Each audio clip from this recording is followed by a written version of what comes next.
हम देखेंगे सूचना प्रौद्योगिकी अधिनियम 2000, इंफॉर्मेशन टेक्नोलॉजी एक्ट 2000। इसमें पहले 94 सेक्शंस थी और बाद में 90 कर दी गई, और अब भी इस एक्ट में 90 धाराएं हैं कुल टोटल। 4 को रिपील कर दिया गया है। इसमें अनुसूचियां 2 हैं, पहले 4 थी। अध्याय टोटल इसमें 13 हैं और यह एक्ट 9 जून 2000 को अधिनियमित हुआ। कब हुआ? 9 जून 2000 को यह एक्ट अधिनियमित हुआ और यह सन 2000 का एक्ट नंबर 21 है। कौन सा है? अधिनियम संख्यांक इसका 21 है और इसका उद्देश्य है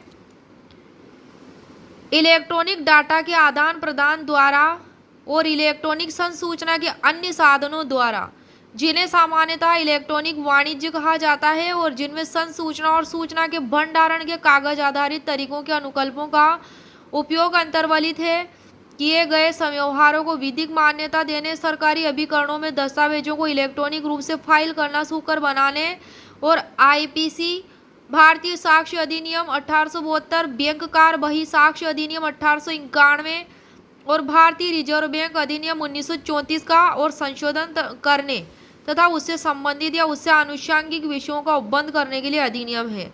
तो इसमें 4 एक्ट इन्वॉल्व किए गए हैं। एक तो आईपीसी, एक साक्ष्य अधिनियम, एक बैंकार बही साक्ष्य अधिनियम 1891 और भारतीय रिजर्व बैंक अधिनियम 1934। यह एक्ट जो है 17 अक्टूबर 2000 को लागू किया गया और 9 जून 2000 को राष्ट्रपति के इस पर हस्ताक्षर हुए। इस एक्ट के तहत रिपील की गई सेक्शन 91 1860 के एक्ट 45 का संशोधन है। सेक्शन 92 1872 के एक्ट नंबर 1 का संशोधन है। सेक्शन 93 जो है 1891 के अधिनियम 18 का संशोधन है। सेक्शन 94 1934 के अधिनियम 2 का संशोधन है। अध्याय 1 प्रारंभिक, इसमें धारा 2 दी गई हैं, धारा 1 और धारा 2। इसमें टोटल 2 धाराएं हैं अध्याय 1 में। अब है अध्याय 2 जो है अंकित चिन्हक और इलेक्ट्रॉनिक चिन्हक के बारे में, डिजिटल सिग्नेचर और इलेक्ट्रॉनिक सिग्नेचर के बारे में। इसमें भी 2 धाराएं हैं, धारा 3 और धारा 3A। अब है अध्याय 3 इलेक्ट्रॉनिक नियमन, इलेक्ट्रॉनिक गवर्नेंस। इसमें धारा 4 से लेकर के 10A तक इसमें धाराएं दी गई है। तो टोटल इस सेक्शन में 10 धाराएं हैं। अध्याय 4 जो कि है इलेक्ट्रॉनिक अभिलेखों का अधिकार, अभिस्वीकृति और प्रेषण के बारे में, attribution, acknowledgement and dispatch of electronic records. इसमें धारा 11 से लेकर के 13 तक है। टोटल 3 धाराएं हैं इसमें।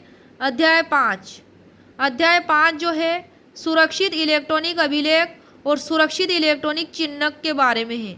Secure electronic records and secure electronic signatures के बारे में, धारा 14 से लेकर के 16 तक। इसमें टोटल 3 धाराएं हैं। अब आता है अध्याय 6। अध्याय 6 जो है प्रमाणकर्ता प्राधिकारियों का विनियमन के बारे में है।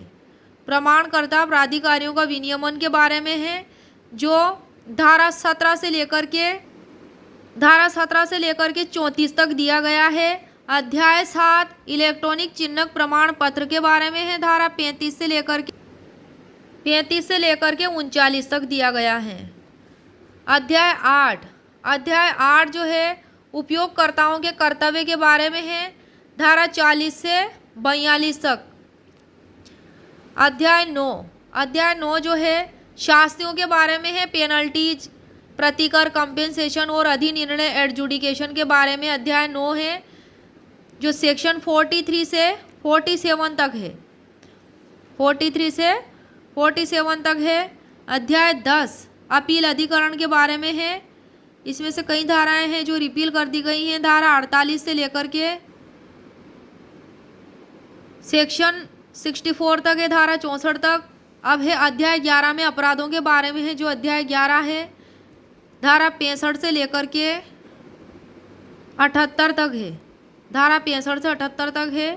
अध्याय 12 है जो है कतिपय मामलों में मध्यवर्तियों का दायी न होना, intermediaries not to be liable in certain cases. इसमें एक ही सेक्शन है 79। अध्याय 12 का इलेक्ट्रॉनिक साक्ष्य का परीक्षक, इसमें 79 है। इसमें भी एक ही धारा है, केंद्रीय सरकार द्वारा इलेक्ट्रॉनिक साक्ष्य का परीक्षक अधिसूचित करना। अब है अध्याय 13 प्रकीर्ण, जो धारा 80 से लेकर के 94 तक है, जिसमें से 4 धाराएं हटा दी गई हैं, तो धारा 80 से लेकर के 90 तक ही है इसमें टोटल। तो अब धाराएं 90 तक रह गई हैं और इसमें संशोधन के द्वारा सारी 91 से लेकर के 94, 91 से 94 तक की हटा दी गई हैं। और सेक्शन इसमें पहले थी 4, अब 2 हट गई हैं, 2 रह गई हैं, पहली और दूसरी अनुसूची। इस एक्ट में सबसे बड़ा चैप्टर 11 है जो अपराध से संबंधित है। इसमें धारा 65 से लेकर के जो धारा 78 तक है, 65 से लेकर 78 तक है। इसमें ए बी करके टोटल 30 सेक्शन हैं। अध्याय 11 में टोटल 30 सेक्शन है धारा 65 से लेकर के 78 तक, जो बाद में जोड़ी गई है, जैसे 66A, 66B, 66C, 66D, इस तरह कुल मिलाकर टोटल इसमें 30 धाराएं हैं।